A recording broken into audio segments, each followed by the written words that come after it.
You made a bad decision recently, one that felt completely right at the time. You were confident, you thought it through, and still it was wrong. Here's what I'd like you to understand about that. It wasn't a lapse, it wasn't carelessness, but that feeling of clarity, that confidence you had inside, that's exactly what impaired decision-making feels like from the inside. It feels fine, as if you were thinking clearly. And that's the problem. And here's why this matters. If you look at right now, you're making decisions about your work, business, family, financial decisions, teams, and the systems that you're relying on to evaluate those decisions. It's the same system that degrades quietly, without warning and without your awareness. I'm Gwen Bach and I have a master's degree in applied neuroscience, and I am the founder of Applied Brain Lab, where I study how modern environments shape decision-making in ambitious professionals and business owners. The reason I built Applied Brain Lab around this specific problem is that the damage from impaired decisions is almost always invisible until it isn't. And by the time you can see it, it has already compounded. And you see the standard advice, think harder, trust your gut, learn from experience. It often makes the underlying problem worse. So here's what we're going to cover today. Why decision quality is not a fixed trait, why confidence is one of the least reliable signals that you have, why the experience you're most proud of can actively mislead you, and why the internal system you rely on to catch your own errors is the first thing that goes away. Let's start with the one almost nobody questions. There's a person in your professional world. Maybe you've worked for that type of person. Maybe you've watched them from a distance. And that type of person, they just seem to have it. They're sharp, decisive, and consistent. And somewhere along the way, you concluded that decision quality is a personality trait. Something people either have or don't have. And take note of this. Decision quality fluctuates, not slightly, significantly, and the variables it fluctuates with are not character or motivation or intelligence. They're working memory availability, attentional control, and cognitive load. Working memory is the system holding and moving information in real time in your head. It's what you're using right now to follow this video. Weigh one or two options, track the implication of a choice. It is limited and far more limited than most of us assume. And it degrades under load, under stress. Attentional control is your capacity to direct focus, suppress irrelevant input, and track implications across variables without losing the thread. It costs resources. And then those resources, when they're depleted, it breaks down in ways that aren't obvious to the people watching you, and not to you either. This is what neuroscientists mean when they say decision-making is state-dependent. That same person, same intelligence, same experience, same information, but measurably different decisions depending on cognitive state at the moment the decision is made. So, when you look at someone who consistently makes good decisions, what you're often looking at is someone who, deliberately or not, is protecting the decisions that allow the conditions that allow good decision making, not a different brain or operating system. Decision quality is not what you're born with. It's a variable output of a biological system running under specific conditions, which means it can be managed, but only if you stop treating it as fixed. Now here's the one that does the most damage, because this one is wired deep. When you feel certain about a decision, when there's no friction, no nagging doubt, when the answer just seems obvious, that feeling is so hard to argue with. It just feels so right, but it isn't. Research by Stark and Brand on decision-making under stress shows something that should generally unsettle us. It definitely did for me. Confidence in a decision tends to rise when fewer variables are being processed by your brain, not more. Think about what that means.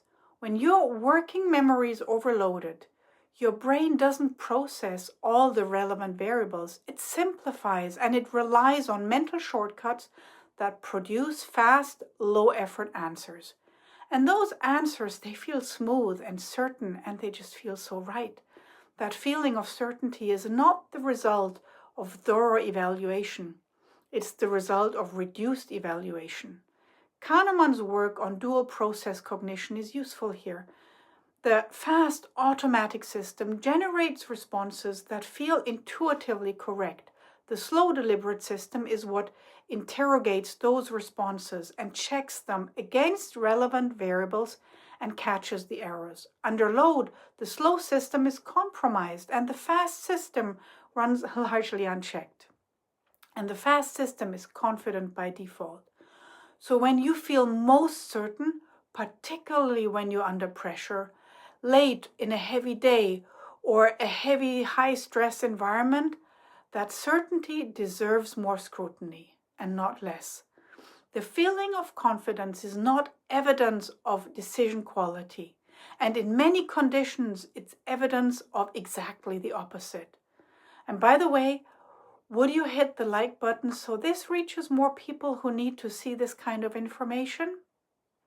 Now, the next one is more complicated because experience generally does help.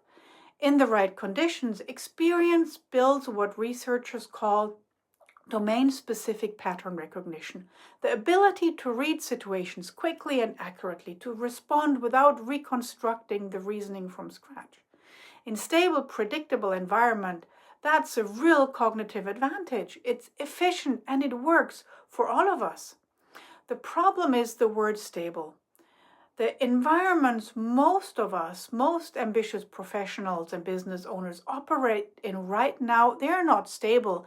They are high variability, high novelty, high noise environments. The signal that used to predict outcomes don't always hold.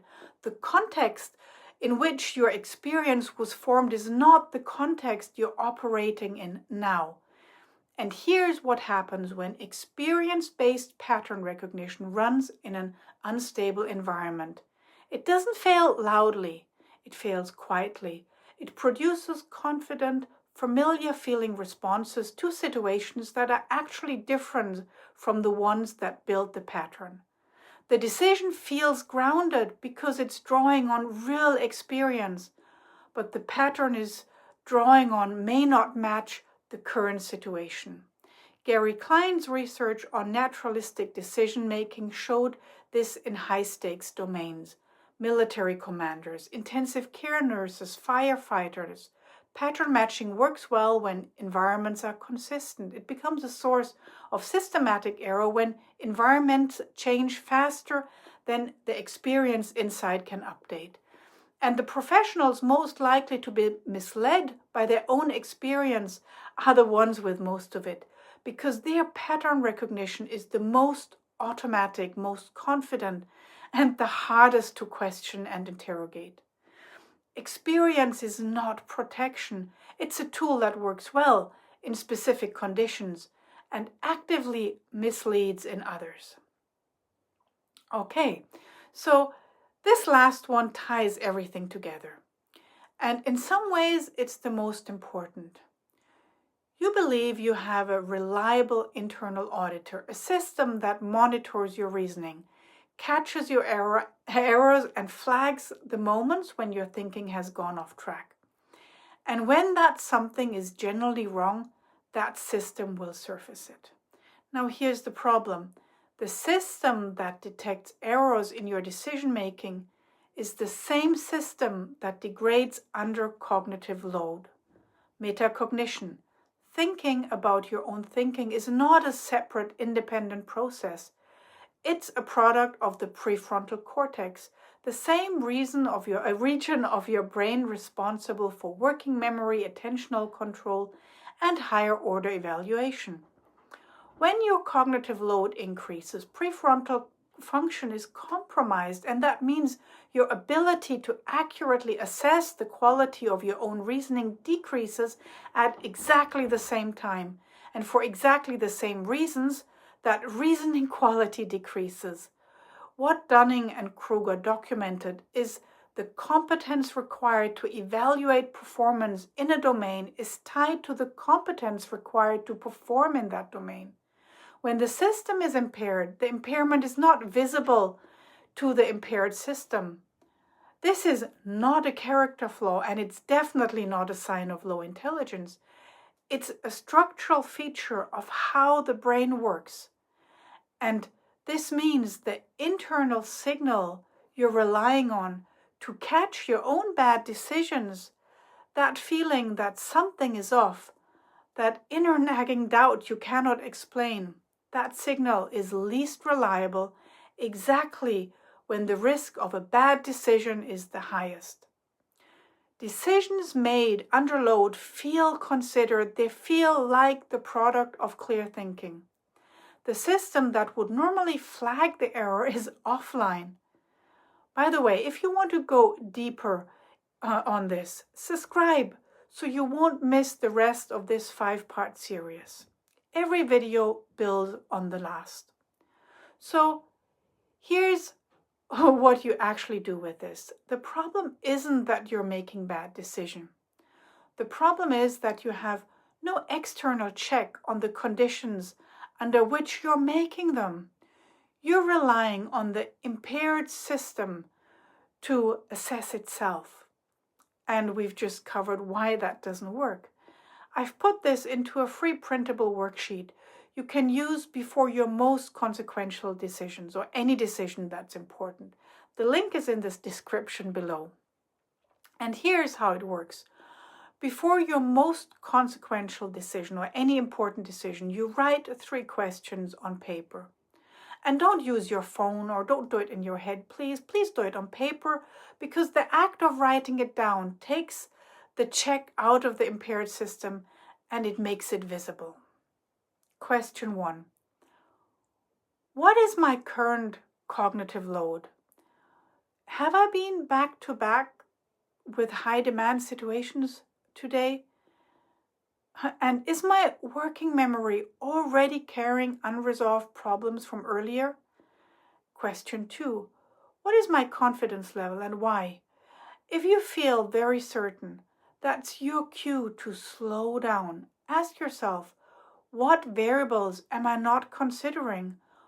What would have to be true for this decision to be wrong? And question 3. Is this situation generally similar to the ones my experience is drawing from?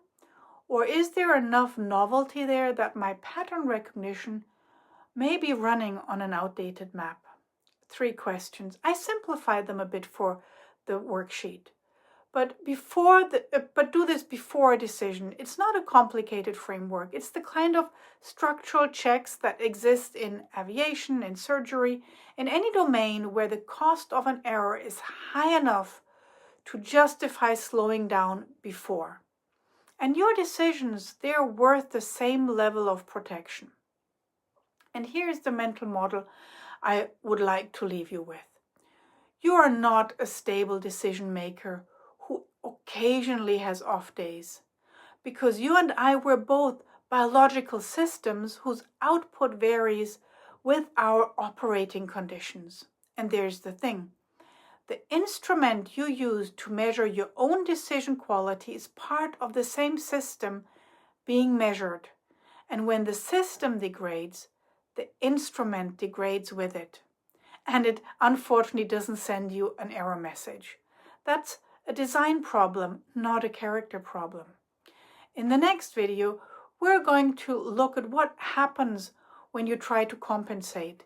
When the decision feels hard and you think harder, hold more in your head and gather more information and try to push through. Because those responses, the ones that feel most like the right thing to do, are often the ones that make it worse.